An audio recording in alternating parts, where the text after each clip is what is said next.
चलिए, विशेष तकनीकी ज्ञान प्रशिक्षण शिविर में आप सबका स्वागत है।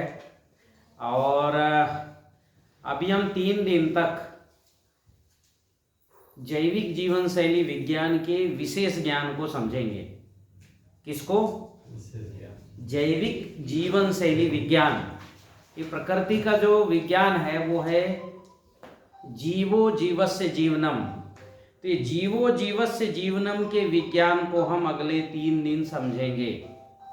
हमारे पूरे 3 दिन का जो कोर्स है उसका आधार है जीवो जीवस्य जीवनम। जीव ही जीव को जीवन देता है। तो ये जो जीवो जीवस्य जीवनम है, इस विज्ञान को सीखने की जो परंपरा है, ये परंपरा श्रुति से प्राप्त हुई है। किससे? श्रुति से। श्रुति। एक होते हैं वेद और एक है श्रुति। कहते हैं श्रुति और वेद एक ही हैं, लेकिन श्रुति परंपरा ने हमारे पूर्वजों ने सुनाया, हमारे दादा परदादाओं को, उनने जो है हमारे पिताजी ने हमें सुनाया। ये कहलाता श्रुति परंपरा। और ये श्रुति परंपरा अपडेट भी होते रहती है, क्योंकि क्या होता है, जब भी आप अपने पिताजी की बात को बताएंगे और तो आपका अनुभव उसमें जुड़ ही जाएगा। जुड़ेगा कि नहीं जुड़ेगा? या तो वो जो है वो तो मूल परंपरा से या तो हट जाएगा, खत्म हो जाएगा, या शुद्ध हो जाएगा। Concept clear? तो श्रुति, भारत में जो परंपरा थी वो श्रुति परंपरा थी, और वेदों की परंपरा जो है या अध्ययन की परंपरा एक अलग परंपरा थी। समाज में श्रुति परंपरा प्रचलित था, इसलिए समाज के 2 भाग हुए। एक भाग ऐसा हुआ जो खत्म हो गया, जिसने क्या है, मान लो अपने अज्ञान को जोड़ दिया, अपने अनुभव को भी जोड़ दिया उस परंपरा में। वो अनुभव ठीक नहीं था, तो वो गलती होते होते एक ऐसी जो है जीवन पद्धति आ गई जहां भारत गुलामी के दौर पर आ गया, जहां रूढ़िवाद आ गया, अंधविश्वास आ गया, जहां जातिवाद आ गया, छुआछूत आ गया, और जहां नारी को गुलाम समझ के जो है वो वैसा जीवन शैली आ गई। और एक परंपरा निकली जो श्रुति परंपरा, जो उच्च, जो ऋषियों की थी। तो एक जो है श्रुति परंपरा जिसे ऋषि लेके गए, विद्वत जन लेते गए, तो वहां वो परंपरा और विकसित हो गई, और ऊर्जा विज्ञान के कई नियम आए कि ऐसे खाना, ऐसे नहीं खाना, ऐसे बैठना, ठीक है, ये करना, ये नहीं करना। वो ऊर्जा विज्ञान के अनुभवों को, मतलब मूल सत्य को अपने अनुभवों से जोड़ती हुई कई परंपराएं विकसित की। तो ये परंपराएं सत्य थी, ये परंपराएं असत्य थी। ये परंपराएं रूढ़िवाद को बढ़ा रही थी, ये परंपराएं उस ऊर्जा विज्ञान को उच्च उठा रही थी, यम नियम आहार विहार प्रत्याहार को ऊपर कर रही थी, कि परिस्थिति के आधार पर जीवन जीना, पर उस यम, उस सत्य को लेके चलना। कि भाई हमारे पास आज खाने के लिए फल नहीं थे, तो हमने क्या खा लिया? अंकुरित अनाज खा लिया। अब अनाज भी नहीं है तो फिर कुछ और खाएंगे, पत्ते खा के जिएंगे, मांस खा के जीने लग जाएंगे। तो अब ये क्या हुआ कि परिस्थिति, लेकिन हम जो भी पत्ते खाए, मांस खाए, उस जो सत्य है उसको जो है ठीक करने के लिए उसका हम शोधन भी कर लेंगे, अगर आप सत्य को समझते हो तो। और यहां नहीं समझते तो वही हमारा जीवन हो जाएगा। और फिर वो क्या समझेंगे कि हम पत्ते खा के जीने वाले ही लोग हैं, हम अनाज खा के ही जीने वाले लोग हैं, या हम मांस खा के ही जीने वाले लोग। ये परंपरा शुरू हो जाएगी। तो अगले 3 दिन मैं आपको श्रुति परंपरा के आधार पर आपको बताने वाला हूं। मैं कोई वेदों का आपको साक्ष्य नहीं दूंगा, कोई धर्म ग्रंथों का ऐसा साक्ष्य नहीं दूंगा। जो मुझे श्रुति परंपरा से प्राप्त हुई छोटा सा श्लोक, और उस श्लोक को मैंने अनुभूत किया और उसको शुद्ध किया और उसको सत्य से जोड़ा। किससे जोड़ा? सत्य से जोड़ा। तो जो भी आपको बताने वाला हूं वो मेरे अनुभव हैं। जो भी आपको बताने वाला हूं, जो मैंने खुद जो है अनुभूत किया, जो वो ही मैं आपको बताने वाला हूं, जो मुझे लगा कि जो सत्य है। इसलिए आप जब श्रुति परंपरा को खुद अनुभव करेंगे तो हो सकता है आप उस सत्य को और अच्छा कर ले या उस सत्य को और डैमेज भी कर ले। तो आपको जो है अगले 3 दिन जो मैं बताने वाला हूं उसको पूरे आंख कान, ठीक है, हाँ, खोल के और बुद्धि में ग्रहण करना है, क्योंकि मैंने जो सुना है और जो मैंने अनुभूत किया है वो आपको बताने वाला हूं। और जब मैंने मनुष्यों पर ये प्रयोग किया तो मनुष्य का तो क्या है, थोड़ी देर में दिमाग ही फिर जाता है ना, अभी कुछ है फिर थोड़ी देर में कुछ है, वो स्थिर नहीं है। इसलिए फिर इसका प्रयोग मैंने पौधों पर किया। किस पर किया?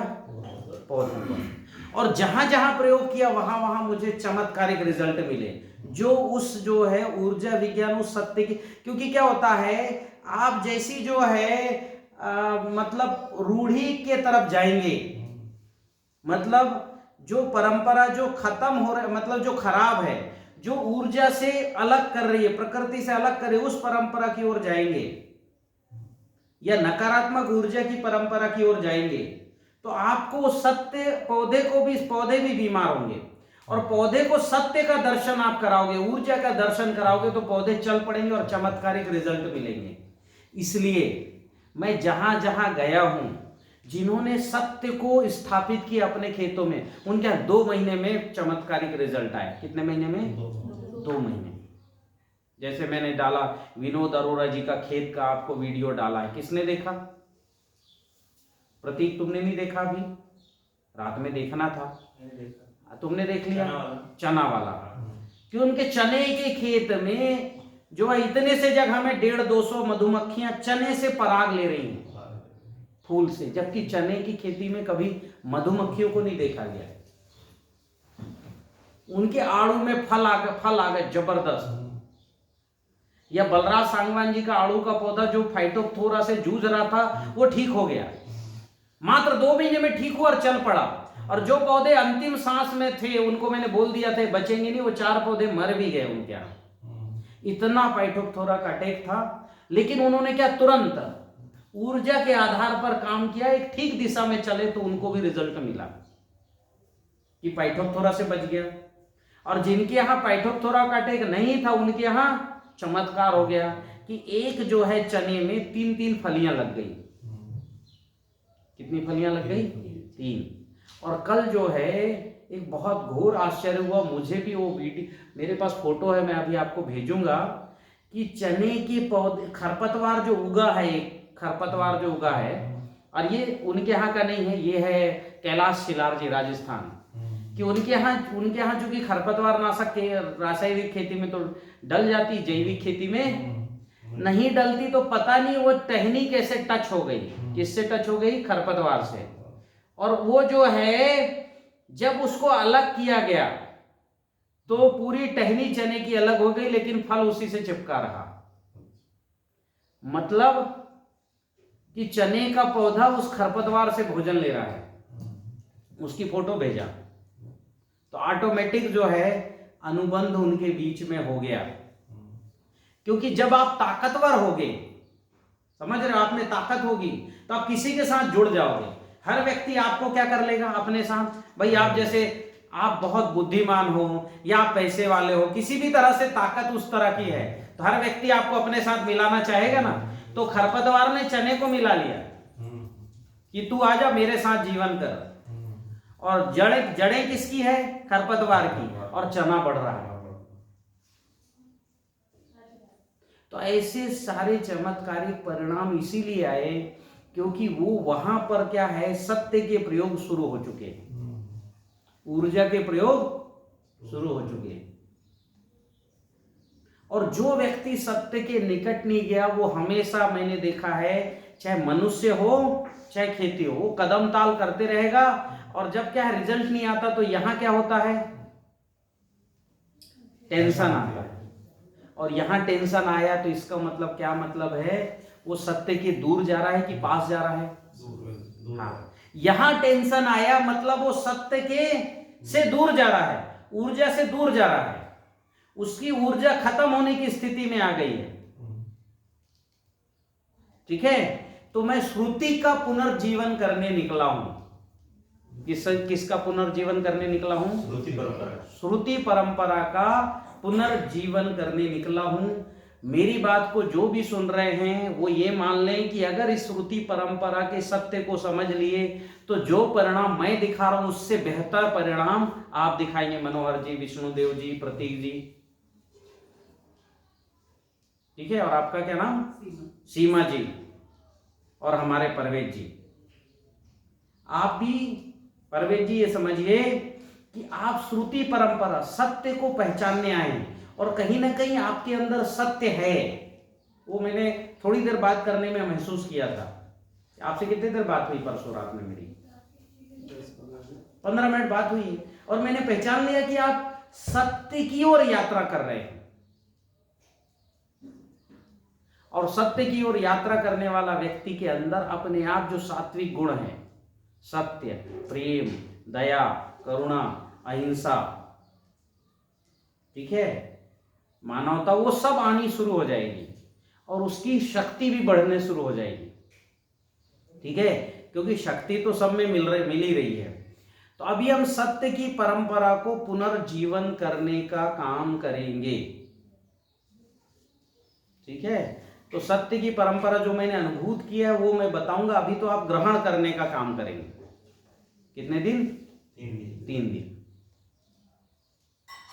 ठीक। तो बढ़े आगे।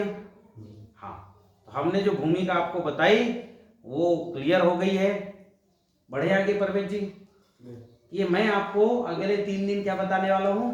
सत्य का दर्शन कराने वाला हूं मेरे अनुभूति के आधार पर। और यही भारत की परंपरा, इसलिए भारत में कभी कुछ लिखा हुआ नहीं रखा जाता था, सब कुछ श्रुति के आधार पर रखा जाता था कि लिखा हुआ कि हमने ही सर्वोच्च किया है। आप देखिए कि भारत में निराकार की परंपरा इसीलिए थी। वैदिक परंपरा में आकार नहीं था। था क्या? नहीं था। वैदिकोत्तर परंपरा जब शुरू हुई, वैदिक काल के बाद फिर आकार आने शुरू हुए। क्यों? क्योंकि उसके बाद जो है निराकार को समझने की शक्ति मनुष्य की रही नहीं, तो आकार आए। फिर आकार आने के बाद जो है फिर जो है पहले जो है जैसे पहले प्रकृति पूजक थे, फिर आकृति पूजक हुए, ठीक है, कि प्रकृति की जगह क्या आई हमारे पास? आकृति आई। वो परंपरा इसलिए आई कि मनुष्य का क्या हो रहा है, उसकी मानसिक अवचेतना कम हो रही है। और मानसिक अवचेतना कम होते होते आकार में ऐसे ऐसे आकार आ गए जहां पर बलि प्रथा शुरू हो गई और आखिरी में तो मनुष्यों की तक बलि दी जाने लगी। क्योंकि हमारी आकार और निराकार में हमेशा आप सत्य के निकट रहोगे। किसके निकट रहोगे? सत्य के। क्योंकि सत्य क्या है? वो स्पंदन है। वो क्या है? वो बहती हुई हवा है, वो अति सूक्ष्म है। जब निराकार को आप उपासना करोगे तो निराकार तुरंत दिखने लगेगा और हमको प्रकृति की निराकार आकृतियां भी दिखने लगेंगी जो अति सूक्ष्म है। और इसलिए जो है जो 9 दुर्गा है उनके आकार को हमारे पूर्वजों ने बता दिया कि शैलपुत्री ऐसी है, ब्रह्मचारिणी ऐसी है, चंद्रघंटा ऐसी है, कूष्मांडा ऐसी है।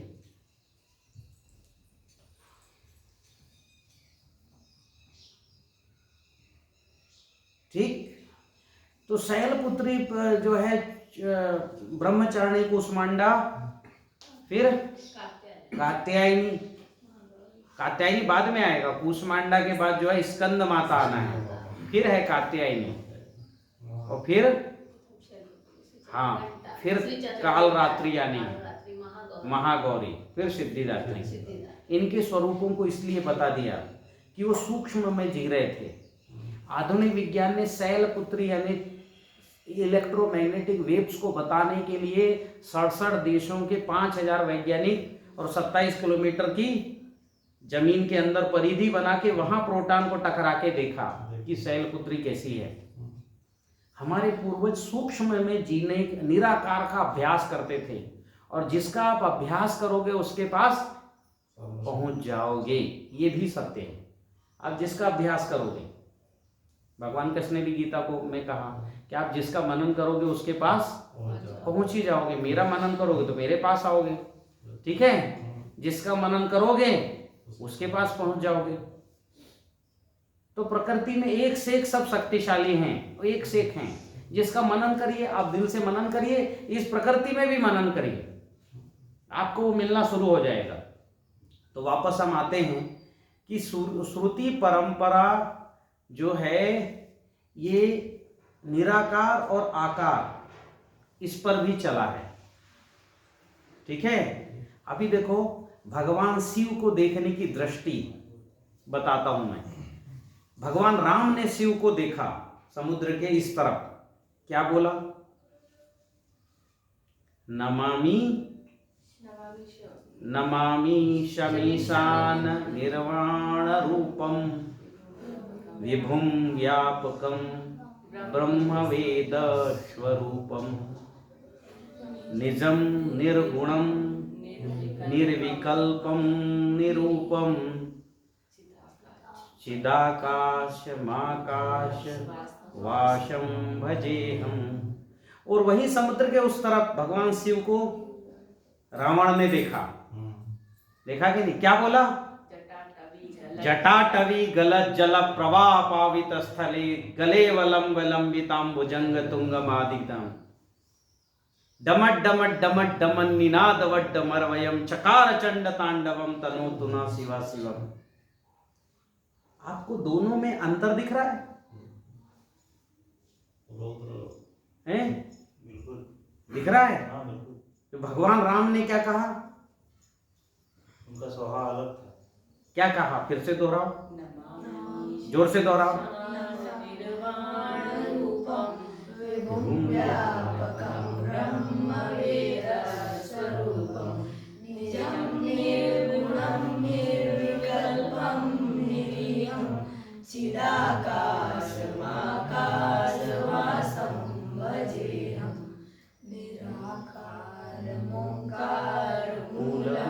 तुरीयम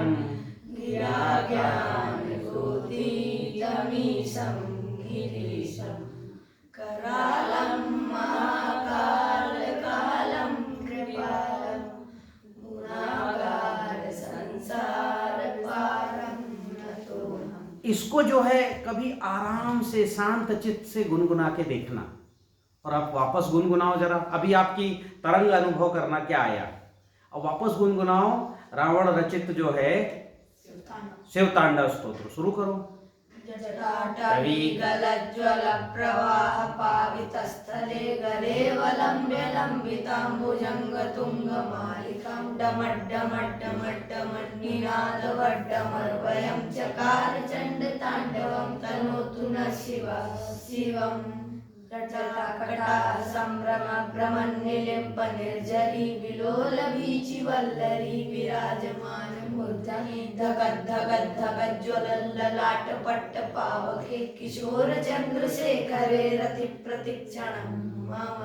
अब ये दोनों जो है आपने दोनों का सुना है। अभी जो तटस्थ है परवेज जी आप बताइए, भगवान राम ने जो गुनगुनाया आपको वो ठीक लग रहा है? मतलब उस तरह की केवल शब्दों में बताइए, अर्थ में मत जाइए कि रावण ने गुनगुनाया वो ठीक लग रहा है। राम का जो है वो सॉफ्ट है, सॉफ्ट है। हाँ, नमामि समीशान निर्वाण रूपम विभुम व्यापकम ब्रह्म वेद स्वरूपम। इसका अगर आप श्लोक के साथ हिंदी में मीनिंग बता देंगे तो और अच्छा आप हो जाएंगे। हाँ, तो भगवान जो राम ने जो गुनगुनाया वो भी भगवान शिव को देख रहे थे, और रावण ने गुनगुनाया वो भी क्योंकि बिना देखे आप किसी की व्याख्या कैसे कर सकते हो?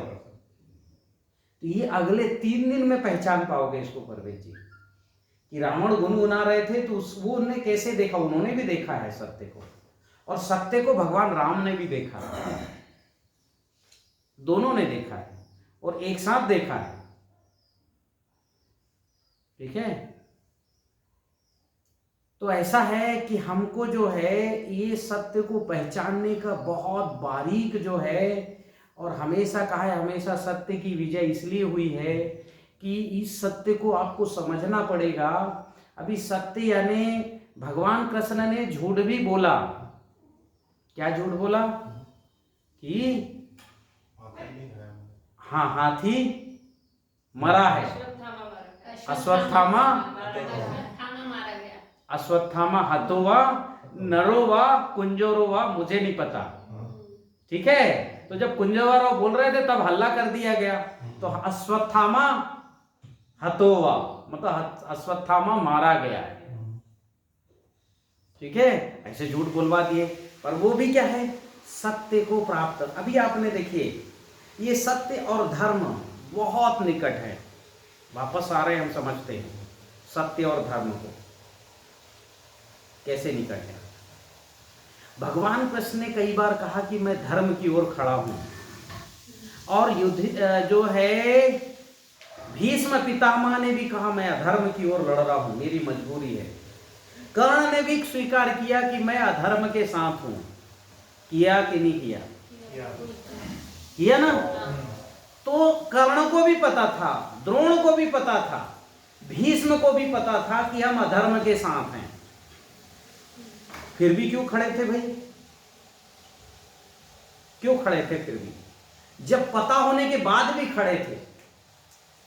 खैर भीष्म की प्रतिज्ञा थी, कर्ण की कौन सी प्रतिज्ञा थी? मित्रता। नहीं, एक मित्रता है, पर अधर्म के साथ खड़े हो जाओगे? आपको पता है तो आप अधर्म के साथ खड़े हो जाओगे क्या? नहीं हो सकते। द्रोण और कृपाचार्य इनको पता था, और भगवान को भी पता था। इसलिए भगवान ने जो अधर्मी थे उनको तो खुद ही निपटा दिए। कैसे निपटाए? सुदर्शन चक्र से। कहीं कुछ खुद युद्ध लड़े कि नहीं, कंस को मुक्का मार के ही निपटा दिए। पर द्रोण को, भीष्म को नहीं निपटा सकते थे मुक्का मार के। क्यों?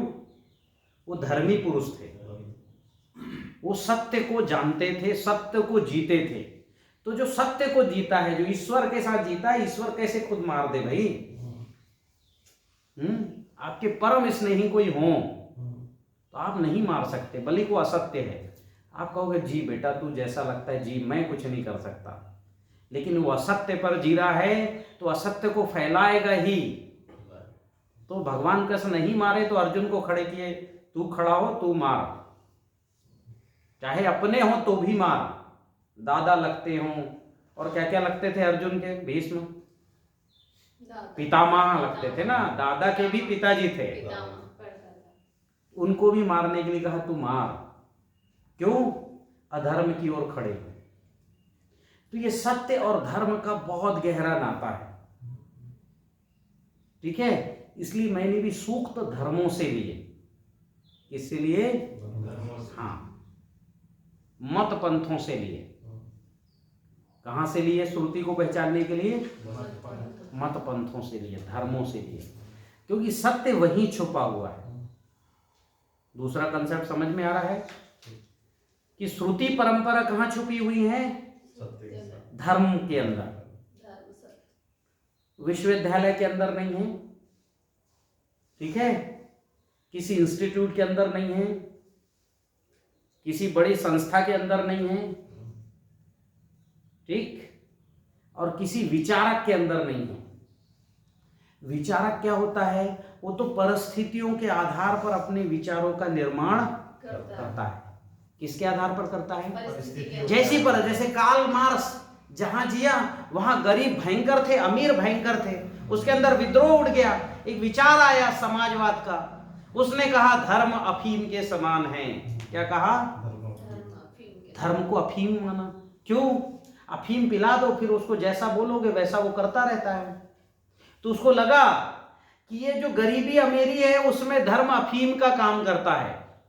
अमीर को पिला दो, अमीर बड़ा खुश, गरीब को पिला दो, गरीब भी जीवन अच्छा जी रहा है। कोई एक दूसरे का विरोध नहीं कर रहा है।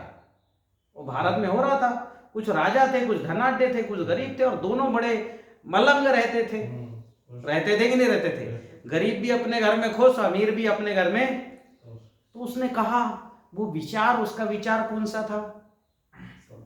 परिस्थिति के आधार पर, कि देखे कि वहां पश्चिम में अमीर अमीर होता जा रहा है, गरीब और अमीर गरीब का शोषण कर रहा है। पर भारत में ऐसा नहीं था, कोई किसी का शोषण नहीं करता था,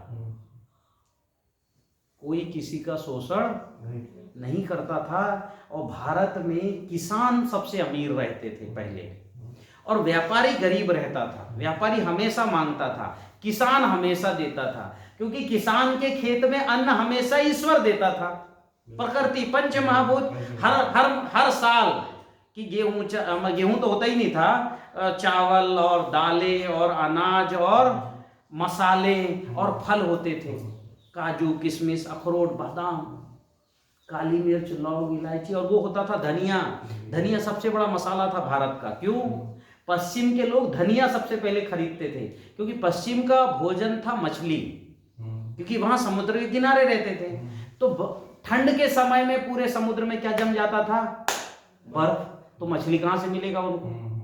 तो ठंड में भुखमरी के शिकार में आ जाते थे। तो वो क्या करते थे, भारत से हमेशा धनिया जाता था और मछली को बारिश के समय में मार के और गर्मी के समय मार के और उसके गल्फ के अंदर पेट को मसाला निकाल के उसके अंदर जो है ये अपना धनिया का पाउडर भर के और छुपा देते थे। कहाँ छुपा देते थे? बर्फ के अंदर, और फिर खाते थे पूरी ठंड में। तो सबसे बड़ा मसाला का व्यापार भारत में होता था धनिया का।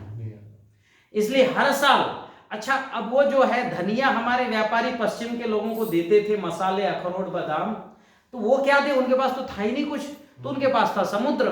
तो समुद्र से सीप निकालते थे, मोती निकालते थे, पहाड़ खोदते थे और पहाड़ों से पत्थर निकालते थे, सोने के चांदी के और चमकने वाले असरफियां जिनको बोलते थे। तो हर साल अरब से आगे, अरब समझ रहे हो ना, रेगिस्तान के आगे उधर कुछ नहीं होता था, न जंगल था, कुछ नहीं, बस ऐसी पहाड़ थे।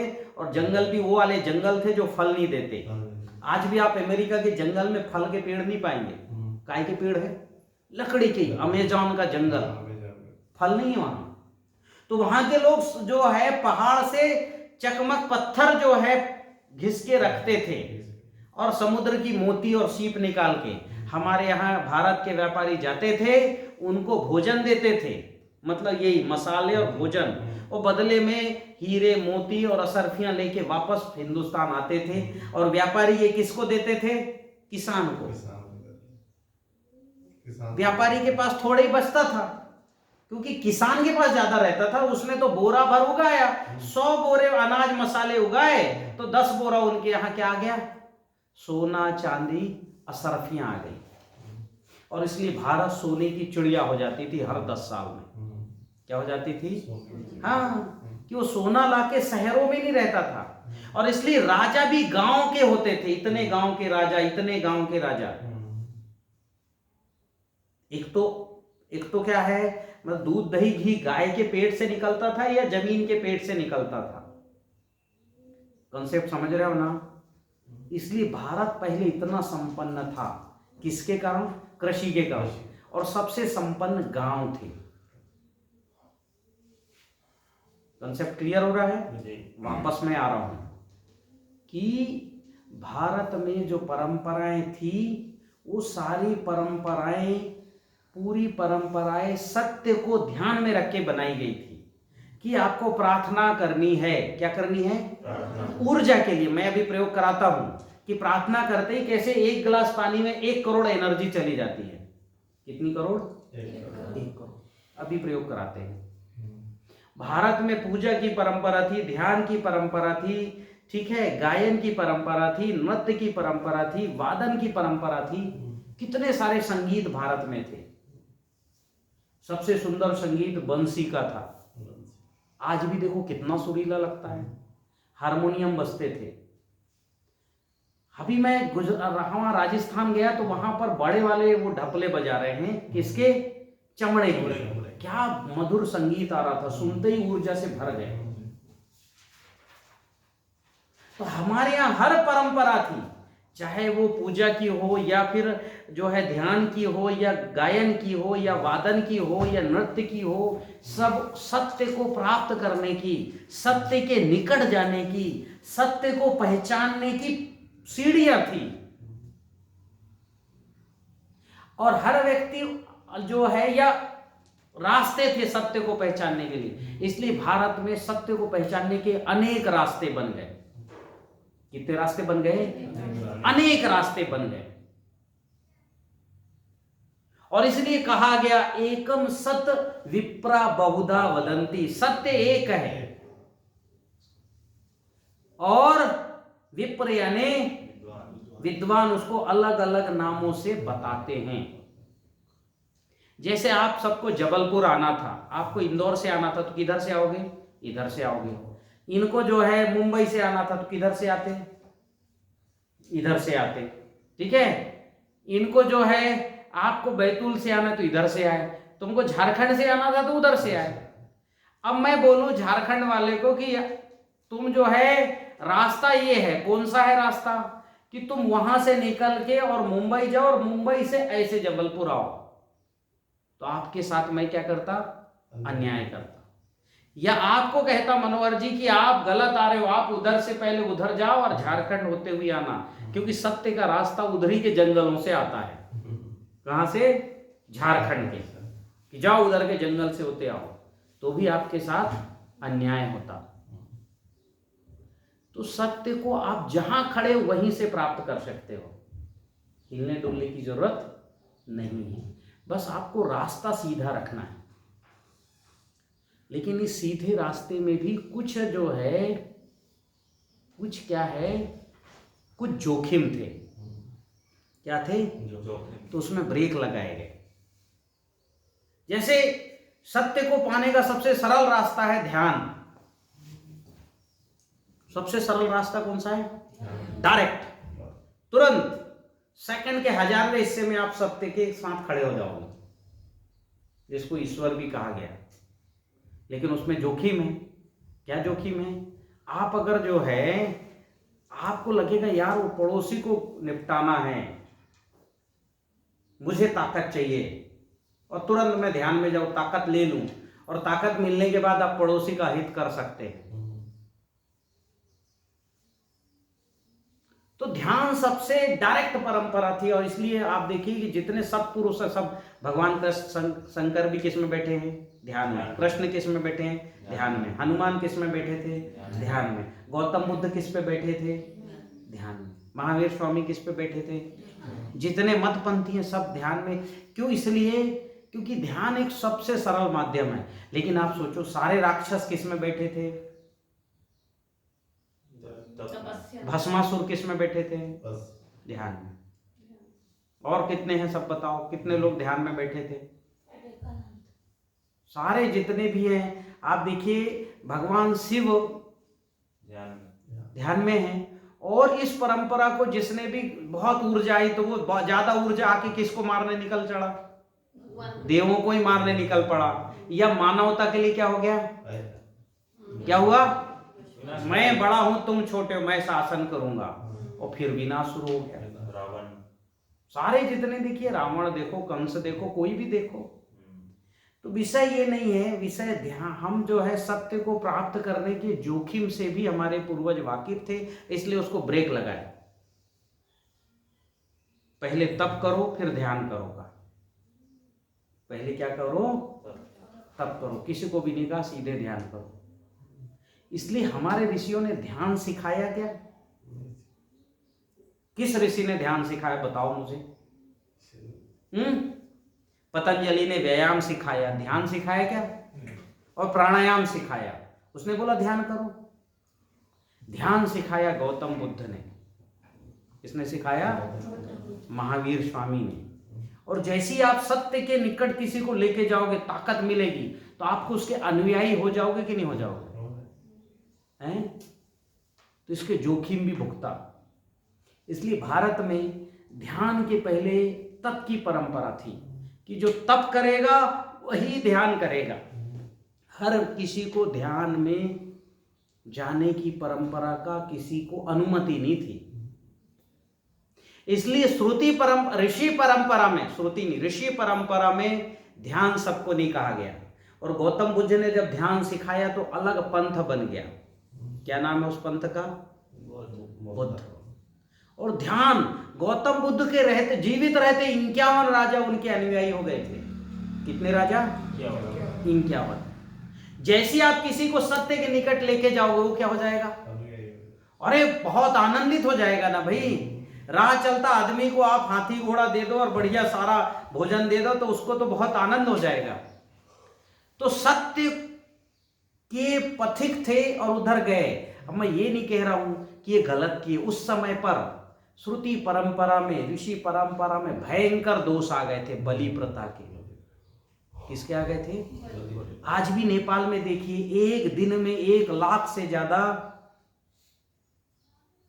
पशु कटते हैं कि नहीं कटते हैं? और हो सकता है उसमें गाय भी हो, भैंस तो कटते ही हैं। पता होगा कि नहीं होगा, हर 8-9 साल में नेपाल में देखो भयंकर।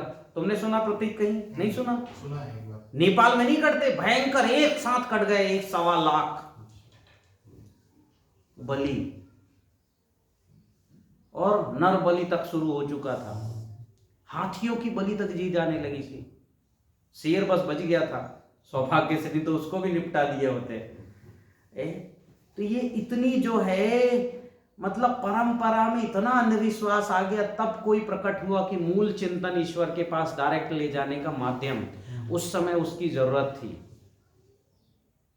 ठीक है, जरूरत थी, लेकिन उसका अपयश भी हिंदुस्तान आदमी भुगता। सारे लोग जो है सत्य और करुणा और सत्य और अहिंसा के पुजारी हो गए। देखिए, सत्य और अहिंसा किसने कहा? महावीर स्वामी ने। अहिंसा मतलब किसी को ना माने, और सत्य और करुणा किसने कहा? बुद्ध ने। करुणा इंटरनल पावर है, आप करुणा हो जाओगे तो किसी को मारोगे क्या? और अहिंसा आउटरनल पावर है, आपको आदेश कर दिया गया कि आप किसी को, चींटी को भी नहीं मारोगे। तो आप आदेश से बंधे या करुणा से बंधे? करुणा अंदर अंदरूनी पावर थी तो कितना फैल गया। देखते ही देखते भारत के 51 राजा और चाइना तक चला गया। अगले 500 साल में भारत में पूरा बुद्धिज्म दुनिया भर में फैल गया। तो ये जो है, ये मत पंथ सत्य को प्राप्त करने के लिए ही बने हैं। और हिंदुस्तान में इसका संघर्ष प्राचीन काल से होता आ रहा है।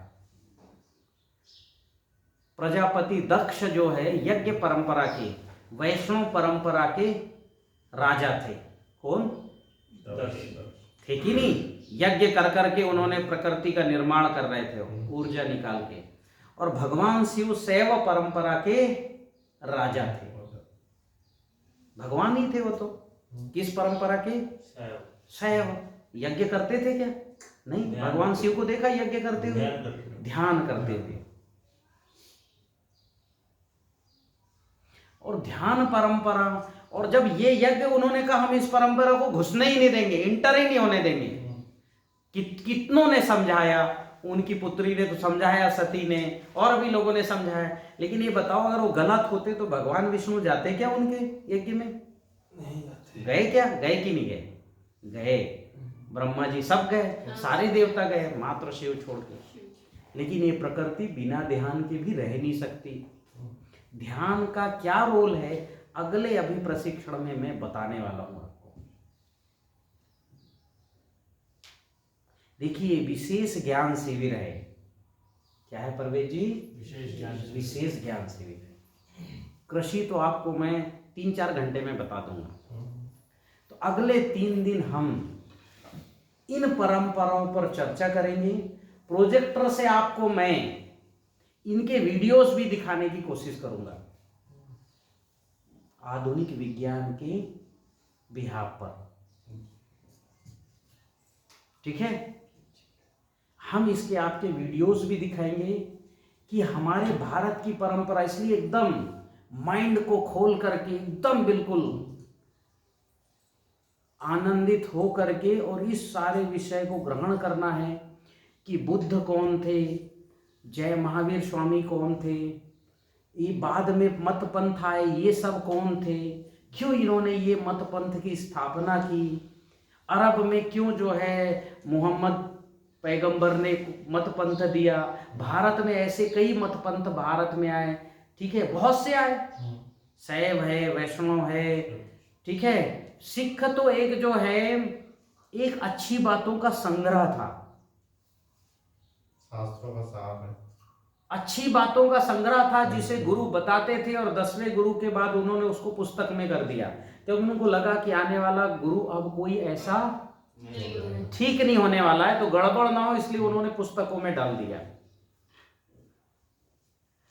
तो हम इस सत्य को प्राप्त करने की कोशिश करेंगे, और जैसे इस सत्य को आप समझ लेंगे, आपकी फसल सब चमत्कारिक होगी। अब ये मान लीजिए कि सीमा जी ने सत्य को YouTube से पहचान ली। किससे पहचान ली? YouTube से। और उनके यहाँ एक मतलब 2 मिर्ची के पौधे में कितना किलो मिर्ची निकला? 3 किलो निकला। सूखा कि गीला? सूखा भी था, और हाँ। सूखा थोड़ा सा कम हो गया था, पर गीला तो 3 से भी ज्यादा निकला होगा। हाँ, सूखा 3 किलो मिर्ची निकले 2 पौधे से।